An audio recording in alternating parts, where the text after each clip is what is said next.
Hello, everyone. My name is Stephanie, and I am an event host for Bank Square Books and Savoy Bookshop and Café.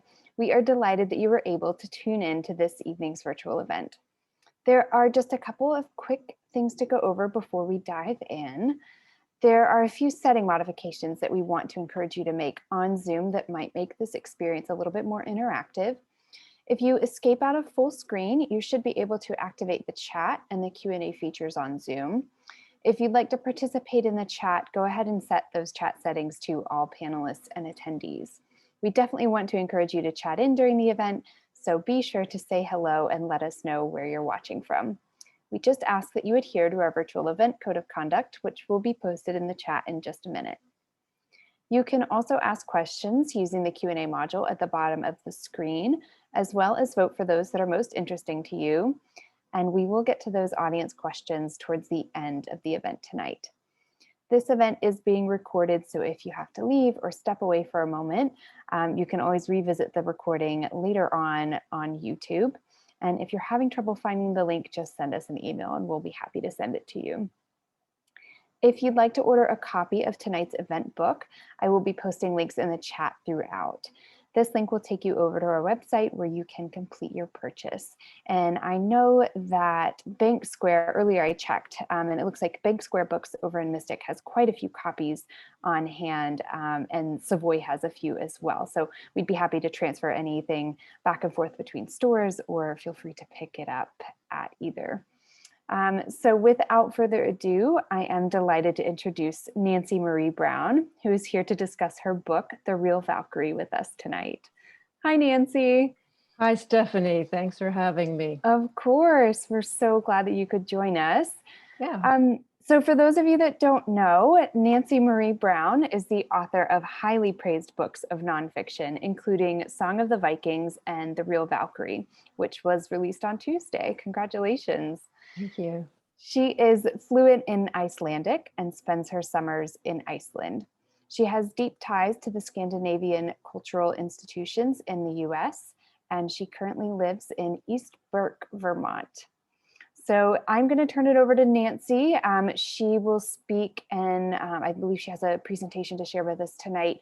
She'll speak for about 25 to 30 minutes, and then we will open it up to those audience questions that have been submitted either through the chat or the Q&A button. So take it away. Thank you very much.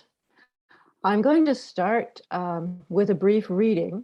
What I hope to do tonight is to show you that women in the Viking Age were more powerful and had more possibilities than you might have imagined. So this is a reading from the introduction to The Real Valkyrie. It's called The Valkyries Grave. All I have are her bones. I don't know her name or precisely where or when she was born. I don't know how she died, though bones often do betray such secrets. All I have are her bones, now boxed and stored in a museum in Sweden, bones gathered by an archaeologist in 1878 from a grave beside a hill fort overlooking the Viking town of Birka, where she was buried in the mid-10th century in a spacious wood-lined pit. To tell her story, all I have are her bones and what was unearthed with her: an axe blade, 2 spearheads, a 2-edged sword, a clutch of arrows, their shafts embellished with silver thread, a long sax knife in a bronze-ringed sheath, iron bosses for 2 round shields, a short-bladed knife, a whetstone, a set of game pieces bundled in her lap, a large bronze bowl, much repaired, a comb, a snip of a silver coin, 3 trader's weights, 2 stirrups, 2 bridles bits and spikes to ride a horse on the ice, along with the bones of 2 horses, a stallion and a mare. Of her clothing, all that remains are an iron cloak pin, a filigreed silver cone, 4 baubles or buttons of coiled silver wire, strips of silk embroidered with silver, and a scattering of mirrored sequins.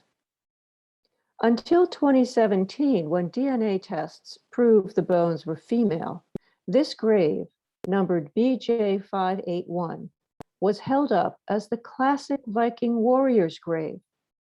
Quote, "The position of the skeleton," wrote a Swedish archaeologist in 1966, "gave the impression that he had been sitting in the grave rather than laid out.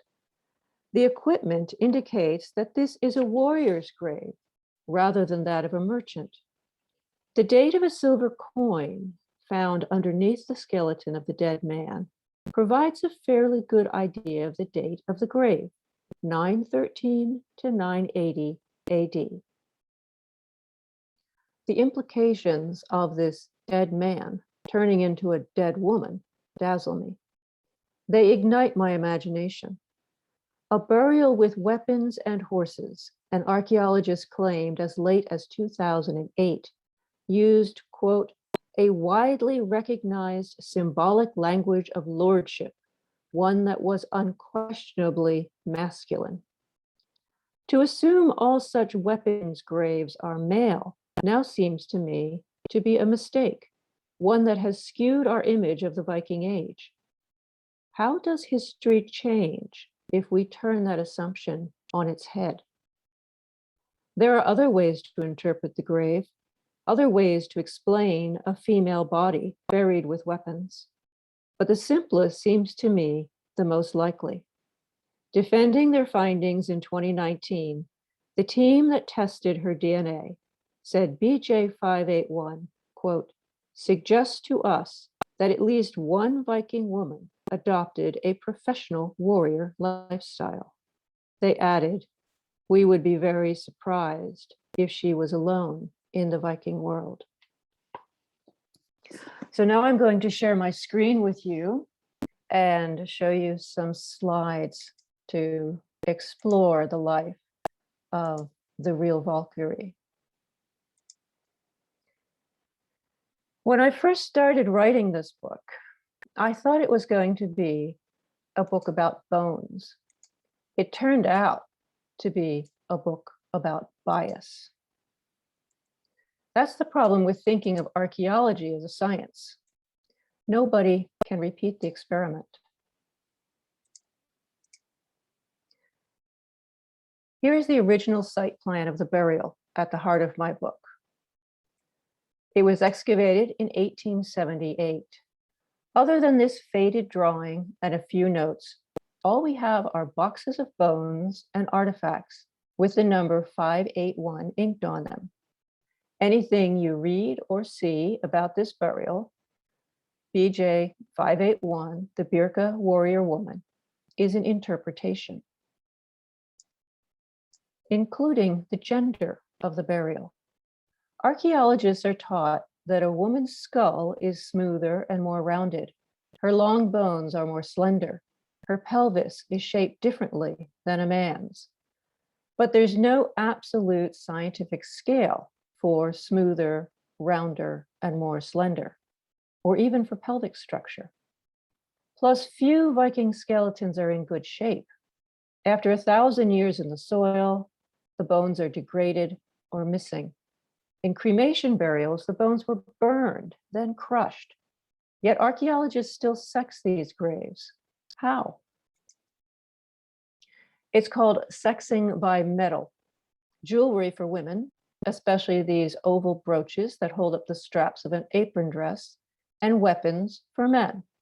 It sounds logical. Surely it's based on statistics, right? It's not. The practice began in 1837, before archaeology as a science even existed. It reflects the values of Victorian society, when women were confined to the home and told to concern themselves only with children, church, and kitchen. Our picture of the Viking Age is largely drawn from sagas, poems, and laws written down at least 200 years after the Norse converted to Christianity and their culture radically changed. Studying Old Icelandic literature, I was taught that Norse culture was divided along strict gender lines. I described it that way myself in my previous books. The woman ruled innanstocks, inside the threshold, where she held considerable power for she was in charge of clothing and food. The housewife decided who froze and who starved. But the man held the dominant role in all walks of life, I was taught. He was the trader, the traveler, the warrior. His symbol was the sword. The woman's role was symbolized by the keys she carried at her belt, except she didn't. Keys have been found in some Viking women's graves, but they are not common. Against the 3,000 swords from Viking Age Norway, a Norwegian archaeologist in 2015 sets only 143 keys, half of which were found in men's graves. An archaeologist in Denmark in 2011 found that only 9 out of 102 graves, female graves she studied, contained keys. Calling keys the symbol of a Viking woman's status, these researchers say, is an archaeological misinterpretation, a mistake, and a dangerous one.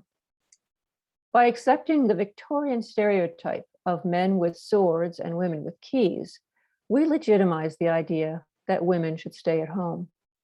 We reduce the role models for every modern girl who visits a museum or reads a history book. We make it hard to even imagine a Viking warrior woman like the one buried in Birka Grave 581, or like this one, found by a man using a metal detector near the village of Harvey in Denmark in 2012. This intricately detailed figurine of gilded silver, about an inch tall, shows a woman with long hair twisted into a ponytail. She carries a sword and shield. Her official label in the Danish National Museum reads Valkyrie figure. By calling her a Valkyrie, the experts are saying she is not real. The standard definition of Valkyrie comes from Snorri Sturluson. Writing in Iceland around 1220, this Christian-educated chieftain described Valkyries as pagan battle goddesses who ferried dead heroes to Valhalla and served them cups of mead. Trusting Snorri, who was well known in his lifetime for being untrustworthy, scholars classify Valkyries as mythological. They are firmly supernatural, or at most, semi-human. Valkyrie images are found throughout the Viking world, from Britain on the left to Russia on the right. Why don't we assume they depict real women? Sexing by metal, again, I think, is the problem. If all weapons graves are labeled male, people assume only men were warriors. Images of women with weapons, along with the Valkyries and shield maids found in sagas and histories, poems and laws, must be supernatural, or at most, semi-human. Is the man on the left also supernatural? Is he a giant or a god? Is the woman on the right an image of the goddess Freya turning into a cat, or just a woman fixing her hair? How do we interpret these images, each of them less than an inch tall? Most are stray finds, not even found in the context of a grave. As archaeologist Neil Price has quipped, they don't come with labels. At a conference in 2016, I met Neil, who heads the Viking Phenomenon Project at Uppsala University. I told him I was writing a book about Valkyries, and I asked if he could refer me to an archaeologist, preferably a woman, who was an expert on a Viking Age weapons grave, preferably the burial of a woman. He looked at me funny. I can't talk about that yet, he said. A year later, he and Charlotte Hedenstierna Jonsson and their colleagues published A Female Viking Warrior Confirmed by Genomics. They received so many negative comments that they published an expanded paper in 2019, Viking Warrior Women, Reassessing Birka Chamber Grave BJ581. BJ581 is the burial at the heart of my book, The Real Valkyrie. It was one of 1,100 graves dug up near the Viking town of Birka in Sweden in the late 1800s. The boxes of bones and artifacts are stored in the Historical Museum in Stockholm. Until 2017, when the DNA tests proved the bones were female, BJ 581 was held up as the classic Viking warrior's grave. It's the one in all the textbooks. The illustration on the left from a book published in 2011, for example, shows BJ 581 as a red-bearded man. On the right is how the 2017 and 2019 papers depict her. What does the Viking world look like if we abandon the stereotypes? What does it look like if roles are assigned not according to Victorian concepts of male versus female, but based on ambition, ability, family ties, and wealth? In the Real Valkyrie, I reread texts and re-examine archaeological finds with these questions in mind. I use what my research uncovers to recreate the world of one warrior woman in the Viking Age. I call her Hervor, after the warrior woman in a classic Old Norse poem. Her bones and teeth tell us she was 30 to 40 years old when she died. She ate well all her life, which means she came from a rich family, if not a royal one. At over 5'7", she was taller than most people around her. 5'5" was the average height of a man in 10th century Scandinavia. The chemistry of her teeth also tell us that she was not a native of Birka, where she was buried, but came from somewhere in southern Sweden or Norway. She sailed from there before she was 8, but did not arrive in Birka until she was over 16. Where did she travel? If all I had were her bones, I could only wonder, but I can also study what was buried with her. She was seated in her grave surrounded by weapons. None of them are fancy. None are simply for show. Her two-edged sword is a type rare in Norway and Sweden, but more often found along the Vikings' East Way, the trade route through what is now Russia and Ukraine to Byzantium and beyond. Her long, thin-bladed scramasax in its elaborate bronze and silver ornamented sheath is also Eastern, inspired by the equipment of the Magyar horse archers who harassed the Vikings along the East Way. Hervor was a horse archer herself. Only 18 graves at Birka contain a horse, and she has 2, both with bridles. Her iron stirrups are all that remain of her saddle. By her side were 25 armor-piercing arrows. Between the arrows and her scramasax was a bare spot, the right shape for a bow. It may have been a Magyar bow. The distinctive metal rings of Magyar bow cases were recovered from other Birka graves. Magyar bows were composites of wood, sinew, and horn bent into a reflex shape. Small and handy on horseback, they shot twice as far as an ordinary wooden bow. But Hervor was not solely a mounted archer. She was buried with almost every Viking weapon known: sword, scramasax, arrows and bow, axe, 2 spears, and 2 shields. She was buried with more weapons than any other warrior in Birka, more than almost every Viking in the world. Of those Vikings found buried with weapons at all, only 15% have 3 or more. A final touch elevates her rank from warrior to war leader: the set of game pieces placed in her lap. From the Roman Iron Age through the High Medieval era, from Iceland to Africa to Japan, the combination of game pieces, weapons, and horses in a grave has indicated a war leader. Game pieces symbolize authority and a flair for strategic thinking.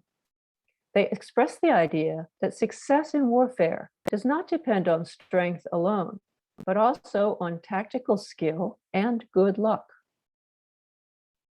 What did Hervor wear? Did she fight in a classic apron dress, like these reenactors at the Jorvik Viking Festival in England? No. Based on what little remains of her clothing, Hervor dressed like the other Birka warriors, in a mix of Viking, Slavic, steppe nomadic, and Byzantine fashion. Under a classic Viking cloak, Hervor wore a nomad's kaftan, like the one you see here. It might have been made of Byzantine silk. In Herva's grave was a scrap of fabric woven from silk and silver threads. It might have been decorated with mirrored sequins, a scattering of which were also found.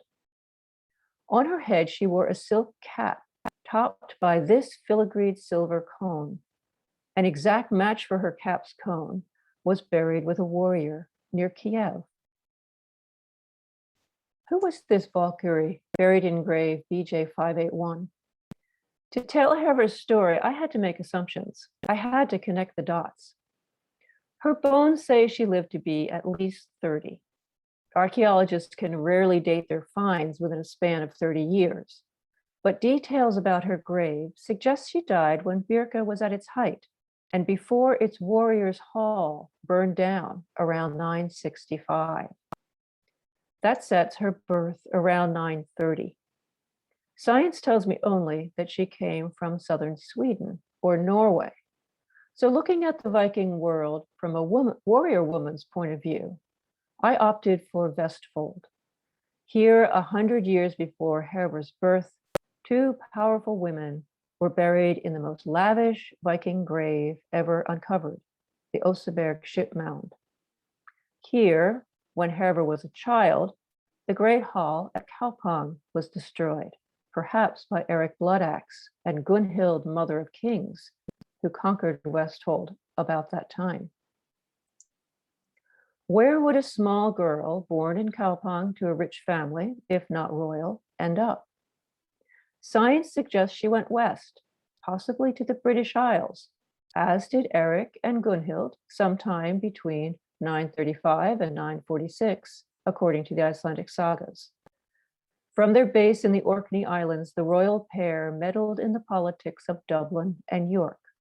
Was Herva with them? I imagine she was. Like Snorri Sturluson, writing hundreds of years after the events he describes, in the Real Valkyrie, I weave together poems and sagas and things experts tell me to imagine Herva's early days. It's the only way. The events that shaped the warrior woman buried in BJ 581 will always be hidden. All I have are her bones.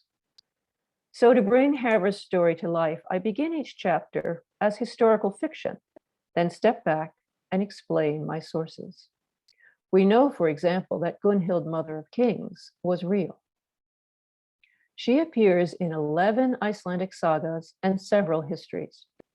One historian calls the year she ruled Norway alongside her sons the age of Gunhild. At the same time, Irish chronicles tell of the Vikings in Dublin and the Irish Sea, include one warrior woman called the Red Girl. In my book, Herva meets both of them. I don't know how or when Herva arrived in Birka, but before she was buried there, she traveled on the east way to Kiev and back, assuming that is where she got the silver cone for her silk cap. Besides my conjectural outline of Herva's life, what links Dublin and York to Kaupang, Birka, and Kiev? The Viking slave trade, through which young men and women were exchanged for Byzantine silk and Arab silver. Notice the ship on this coin from Birka. It's not your classic mighty Viking ship, like the Gokstad ship on the right. The Gokstad ship is 76 feet long and weighs 20 tons. It's impossible to portage down the East Way through Russia and Ukraine on the rivers. Experimental archaeologists have tried, it's just too heavy. But another Viking ship was discovered at about the same time in Sweden. It has long been overlooked. The Vix boat is 31 feet long, but weighs only half a ton, about the same as a horse. A replica of this ship has easily made the journey on the East Way. It looks much like the ship on the coin, its sail hoisted high to catch the river breezes. In Kiev, Herva meets Olga, leader of the Viking Rus, shown here in 11th century frescoes from Kiev and Constantinople. Olga's story is told in the Russian Primary Chronicle, and again, there's no question she is real and a war leader. Her destruction of a city, once labeled legendary, has been recently proved by archaeologists to contain at least a core of historical truth. What I learned writing The Real Valkyrie leads me to believe there's also a core of historical truth in a Byzantine account of Olga's son's last battle. As the victors were, quote, robbing the corpses, a historian wrote 100 years later, they found women lying among the fallen, equipped like men, women who had fought against the Romans together with the men. Our Herva was not among them. She had already been buried, surrounded by weapons, in Birka grave BJ 581. But I would be very surprised if she was the only warrior woman in the Viking world. That's the end of my presentation, so I'm going to stop sharing my screen and turn it over to you again, Stephanie, to answer some questions. Awesome. This is absolutely fascinating. So thank you so much for that. And I'm looking forward to hearing your answers to some of these questions too. So just from a personal standpoint, I'm really curious to hear more about how you came to study this part of history. As somebody who's had a career path that's been anything but linear, I always enjoy kind of figuring out how people have ended up in where they've ended up. Where they've ended up. Yeah. Well, I've been asked this question quite a lot because about, I think 6 of my books have some connection to Vikings or the Icelandic sagas. And I finally traced it back to when I was 4 years old and my babysitter read The Hobbit aloud to me.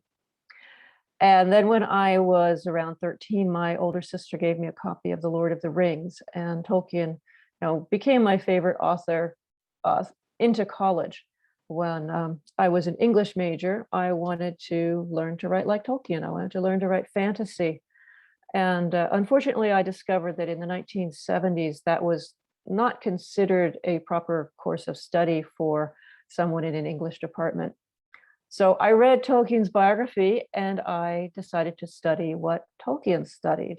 And he was a professor of Old English, and he started a club to translate Icelandic sagas for fun.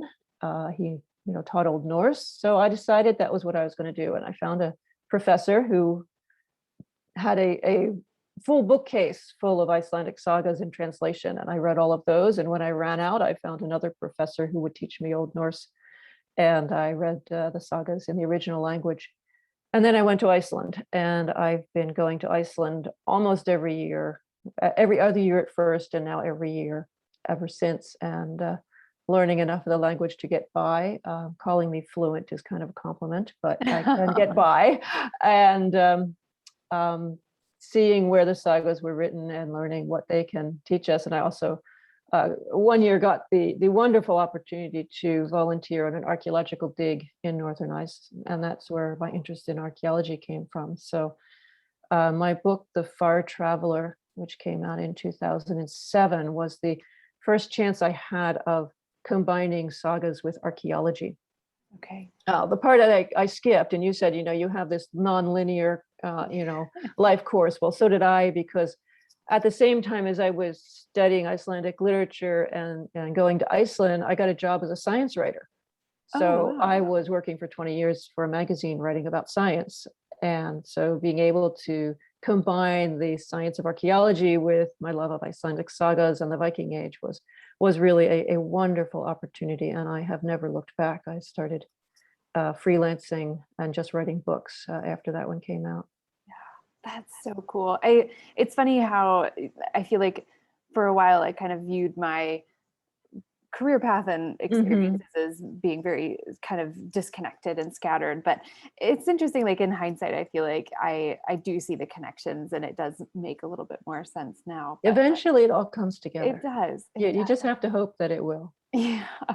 And I'm glad you mentioned too, I'm going to go ahead and mention it for anybody that's listening. Nancy is the author of quite a few books. I think I only mentioned 2 in my introduction, but feel free to head over to our website and search for her. She has The Real Valkyrie, Far Traveler, Ivory Vikings, Song of the Vikings, which I believe was an Indie Next pick. Is that right? It was, yeah. That's awesome. And that one actually, it's a biography of Snorri Sturluson, who I mentioned a couple of times in my talk, and he he is the person who is most responsible for preserving Norse mythology for us and for the Norwegian history in the Viking period. And he also may have been the one to write the first real Icelandic saga and really put his stamp on the style. But as I learned writing his biography, he was not a very nice person. He was very much a misogynist. He was terrible to his mother, to his wife, to his mistresses, to his daughters. So the idea that he has pretty much created our concept of women in the Viking Age is quite suspect. So that's why I mentioned that, we trust him to have given us the proper definition of a Valkyrie, but he was very untrustworthy, especially when it came to not especially when it came to women. So you kind of have to read everything that he's written with very focused, narrowed eyes when it comes to talking about women. Got it. All right. So Elizabeth has chatted in and she is curious she said, what is your opinion on the issues surrounding the terminology of Valkyries and shield maidens? You chose Valkyrie for your book, which is which generally refers to the mythical semi-human warrior women. Why not a shield maiden, which is often used to reference mortal warrior women? There's two things going on here that I want to respond to. First, we don't know what the word Valkyrie really means, because the word Valkyrie and shield maid are used interchangeably in a lot of the original poems. And so the scholars who have decided that Valkyrie is supernatural, shield maiden is human, are applying a very modern classification scheme. This is something that really came into intellectual life in the 17 and 1800s, where we try to divide things into species. We put them into classification boxes. It's something that modern people all do. Medieval people didn't do that. They were more lumpers than splitters, if you're thinking about in terms of a species. So for instance, Snorri Sturluson has, he ties himself up in knots trying to tell you the difference between light elves and dark elves and trolls and dwarves, and he gets them all mixed up and uses the words interchangeably. So he had a little bit of that instinct of classifying. I decided that I was just going to use the word Valkyrie to mean all kinds of women with weapons. So this is the mythological, the legendary, and the historical. So I'm using it in the broadest definition. I'm also using the word woman when I say woman with weapons in the broadest definition. So I'm including giantesses, elves. I'm not sure actually I've found any elves, but the ones that are riding the flying horses and casting the storms of spears, as well as the real women who dress and fight like men. You also have to remember that there's a completely different Valkyrie image in some of the sagas and in some of the poems. Snorri likes us to think of them as beautiful goddesses who welcome the heroes into Valhalla and serve them cups of mead. But his nephew, who was writing, just after him, describes the battle goddesses as awful smelling trolls who drizzle troughs of blood on the battlefield and whip men's heads off with bloody rags. So this is a completely different concept of a battle goddess than your Valkyrie. Yeah, that's a different look. Yeah, it's a real different look. So I think that we really don't know what these words mean, and that we have to look at, how are we classifying things? So like I said, I'm a lumper, not a splitter. The second thing that I want to point out is the word shield maid or maiden. To me, the word maiden implies virgin, and sex has nothing to do with a shield maid. The word skjaldmær in Old Norse, the mær can mean daughter, it can mean girl, it can mean young woman. There's also a skjaldkona, which is a warrior woman or a shield woman. So this implies that it can be a slightly older person. The parallel term for boys and men is drengir, and that actually means a lad, someone who is led by a leader. is a lad, and you can be a drenger until you die. It doesn't matter how old you are, as long as you are not married and you do not have any duties to a family.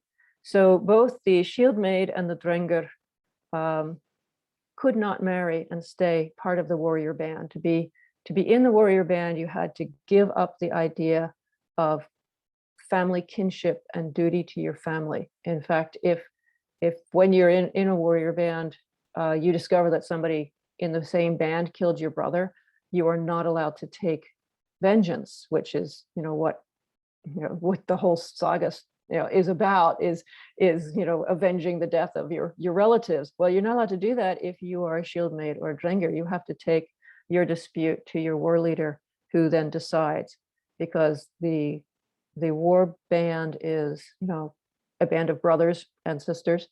You fight together. You cannot fight each other. So there's lots of things going on in this terminology that we have tried to clarify, and I think maybe we've gone overboard by separating things into categories, whereas we really have to go back to the original texts and look at how these words are used, and they're pretty much used interchangeably. Interesting. Yeah, we There's like your old Norse our lesson. categories. I do like our categories, yeah. Sheila has asked if there is any record about the training that female warriors undertook versus the males. No, and there's very little about what the males undertook too. What I based my reconstructions on is what modern Viking reenactors have been doing, and many of them are women too. So any kind of fight training, any kind of martial arts, women are often quite as good at it as men, because it takes skill, training, and sort of a mindset of aggression, ambition, and being willing to really push your physical limits. So I kind of see the people who went in for this as sort of the Olympic athletes of their time, or the Marines, or people who run the Boston Marathon. These are women and men who really want to push themselves physically. So not everybody could do this. And in the Viking Age, not all men could do this either. I think that's another thing that we misunderstand. It was only the highly elite men who got to be Viking raiders. And if a woman wanted to do that, she had to prove herself with the same, having the same skills. Now, I do try to point out that something like archery is not at all really based on your strength. It's much more based on your quickness and your dexterity and your training, your use of it. So men and women compete in archery quite evenly. And there are some other things.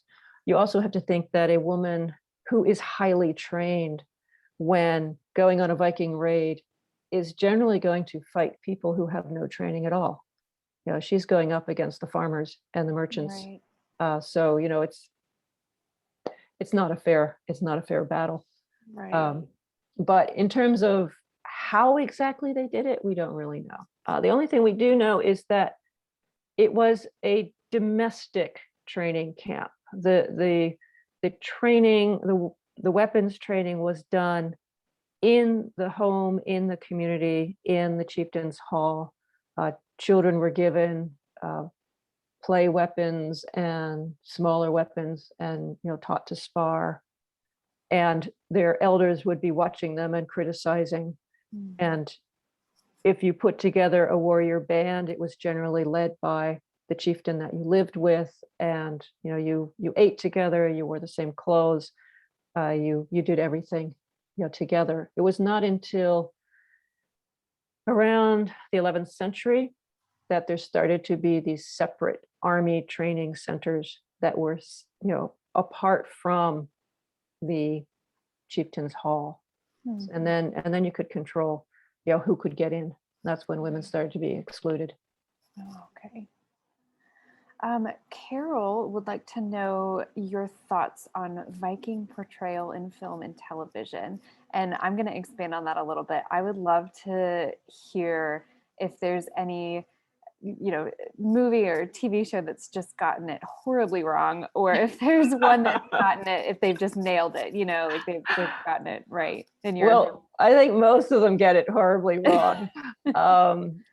When the History Channel's Vikings show started, the very first episode, I was so set up to be disappointed, because I usually am. Yeah. But I think they nailed it. Oh, really? Because that, the first episode, I just absolutely loved it. I remember it so well. It starts out with this cliched Viking raid. You have, the guys in the ships, so the big hairy guys with the axes and the swords, and they're going through this peaceful, beautiful little village, setting things on fire and killing people. And the camera zooms in on this beautiful blonde woman and her little children, and she tells the children to go hide. And I'm going, oh great, we're going to start with the rape scene. It's just like they're just setting me up beautifully. Yeah. And then the beautiful blonde is, of course, Lagertha, played by Catherine Winnick, who is herself a martial artist. And these two big hairy guys come into her home, and she proceeds to mop the floor with them. She picks up a poker out of the fireplace and just beats the crap out of them. And it's this absolutely fantastic fight scene, because you can tell that she has training. She knows where her body is in space, and they don't. They have no idea how to react to her. She's so fast and so precise. So it really kind of encapsulated for me what a woman warrior can do. Right. So I think, and that was the History Channel's. That's the History Channel Vikings. Now, that went on for like what, 8 years? Maybe I don't know. And of course, there are probably parts of it that I disagree with, and parts of it that I like better. Obviously, the clothing doesn't really bear any relation to what we know is historically accurate, except as I was finding out, researching this book, Vikings really love to be dressed in gaudy silk. They liked bright colors. So they go the other way with the History Channel. They do the fur and the feathers and the dark stuff. It's very like earth tones. It's very earth tone. Yeah. So, we don't know everything about Viking clothing, but I think they kind of went in a direction that I would not have gone. There were also some very classic mistakes early on in the show, and I don't know if they fixed these, where they had the steering oar on the wrong side of the ship. There was all kinds of people complaining about stuff like that. But it's television. There's only so much you can do. But it's also History Channel. So it is. And one of the things that I also did enjoy about that show was the playing Can You Spot the Sources? Because I knew where they got the idea of Lagertha from. This is from Saxo Grammaticus, History of the Danes, and there really was a Lagertha, and she really was a woman warrior. And there were other things that, of course, they kind of combined 200 or 300 years of Viking history into one person's lifetime. But again, that's maybe allowed. Yeah. Fictionalized. Have you ever been consulted for anything like? No, not for that. But I was an expert in a documentary film about the Viking explorations to North America, which is what I wrote about in The Far Traveler. So I got my little 2 cents in on that one. Good. But on these, no. Okay. They have good experts though. I'm sure. Yeah, I'm sure they've got a whole team. That's so neat. So what about in the fantasy world too? Like, you mentioned Tolkien earlier, and the Lord of the Rings, and other. I'm trying to think. I'm blinking now on maybe other kind of fantasy type. Well, Tolkien was really highly influenced by the Icelandic sagas. Right. The thing that struck me in college and really sort of got me to put 2 and 2 together was when I was reading the Prose Edda, which is the handbook on poetry written by Snorri Sturluson in around 1220, and it contains all these mythological stories because he was explaining how they were alluded to in the poems. I started reading the names Biffer, Baffer, Ori, Nori, Owen, Glowen. And I said, wait a minute, I know these names. These are Gandalf's, these are Tolkien's dwarves. And he also had Gandalf in that list. I'm like, what is Gandalf doing in the 13th century? And I realized that Tolkien had just taken the names, he just stole the names out of there and repurposed them.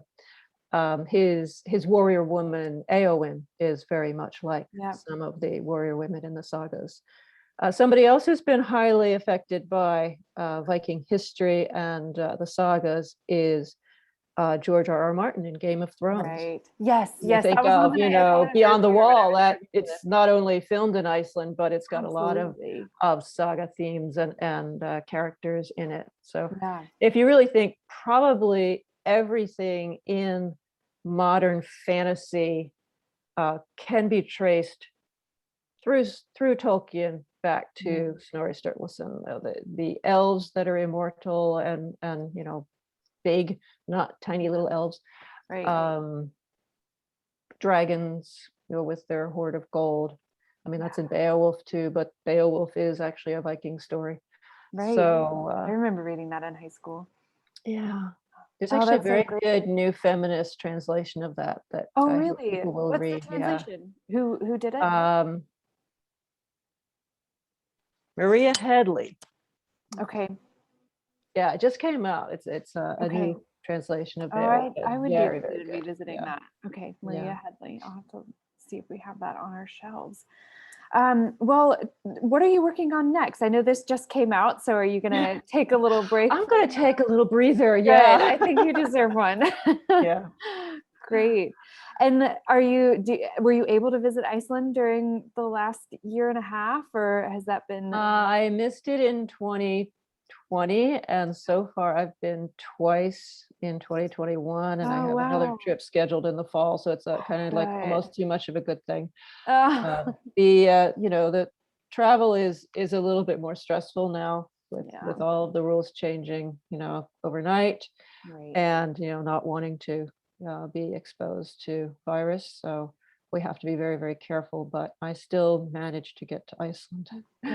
Good for you. And I imagine it's a little bit more remote, perhaps, where you are. I usually do not stay in the city. I go out in the countryside and generally do not see anyone else, so I don't have to worry about catching any germs from them. Great. That's great. Oh, well, that's awesome. I hope you have a wonderful trip. I know we're all kind of just starting to emerge. It sounds like you have to make up for some lost time too from 2020.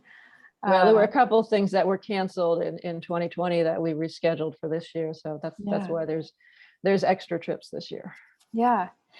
So aside from your book, where else might you send people that are interested in learning more about Vikings and Viking women specifically?